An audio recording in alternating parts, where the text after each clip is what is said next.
ایک ملک کا حکمران بنانے کا طریقہ بہت انوکھا۔ وہ ہر سال کے پہلے دن اپنا بادشاہ بدل لیتے تھے۔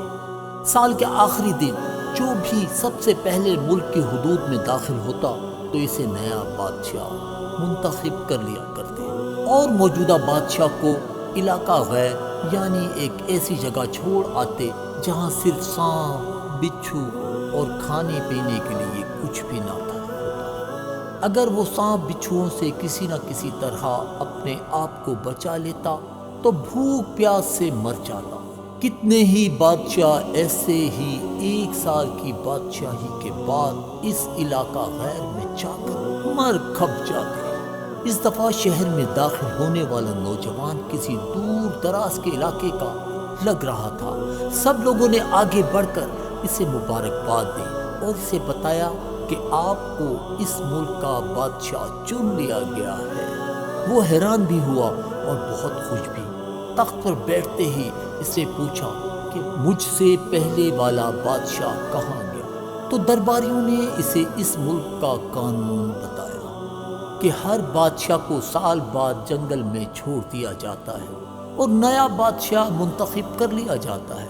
اگر آپ مزید اسی طرح کی ویڈیوز دیکھنا چاہتے ہیں تو آپ سبسکرائب کریں اس چینل کو اور بیل آئیکن کو بھی آن کر دیں۔ لیکن پھر اس نے اپنی عقل کو استعمال کرتے ہوئے کہا، مجھے اس جگہ لے کر جاؤ جہاں تم بادشاہ کو چھوڑ کر آتے ہو۔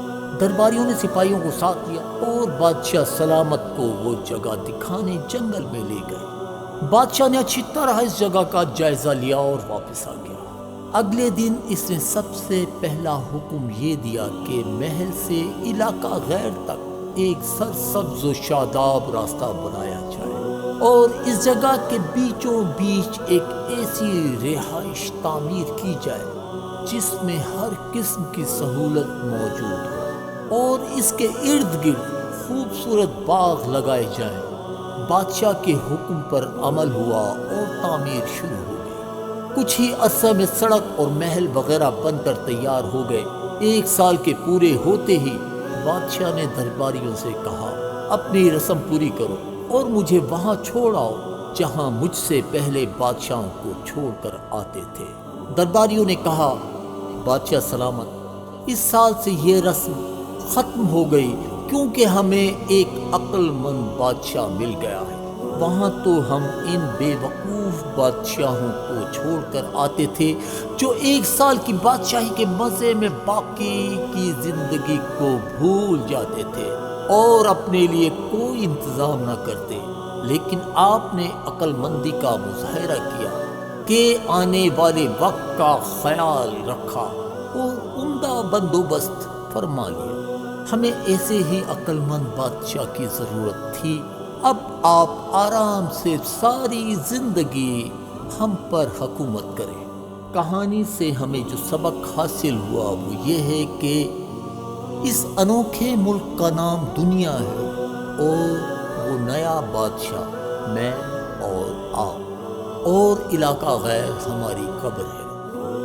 اب آپ خود فیصلہ کر لیجئے کہ کچھ دن بعد ہمیں بھی یہ دنیا والے ایک ایسی جگہ چھوڑ آئیں گے تو کیا ہم نے عقل مندی کا مظاہرہ کرتے ہوئے وہاں اپنا محل اور باغات تیار کر لیے ہیں یا نہیں، یا بے وقوف بن کر اسی چند روزہ زندگی کے مزوں میں لگے ہوئے اور دنیاوی زندگی کی ایک مخصوص مدت شاہی انداز سے گزار کر ضائع کر رہے ہیں۔ ذرا سوچئے کہ آج ہمارے پاس ابھی بھی کرنے کے لیے بہت کچھ ہے، لیکن ایک وقت ایسا آئے گا کہ پھر پچھتانے کی مہلت بھی نہیں ملے گی۔ اللہ سبحانہ تعالی ہم سب کو اپنی آخرت کی تیاری خوب سچی فکر کے ساتھ کرنے کی ہمت اور توفیق عطا فرمائے، آمین ثم آمین۔ اگر آپ مزید اسی طرح کی ویڈیوز دیکھنا چاہتے ہیں تو آپ سبسکرائب کریں اس چینل کو اور بیل آئیکن کو بھی آن کر دیں۔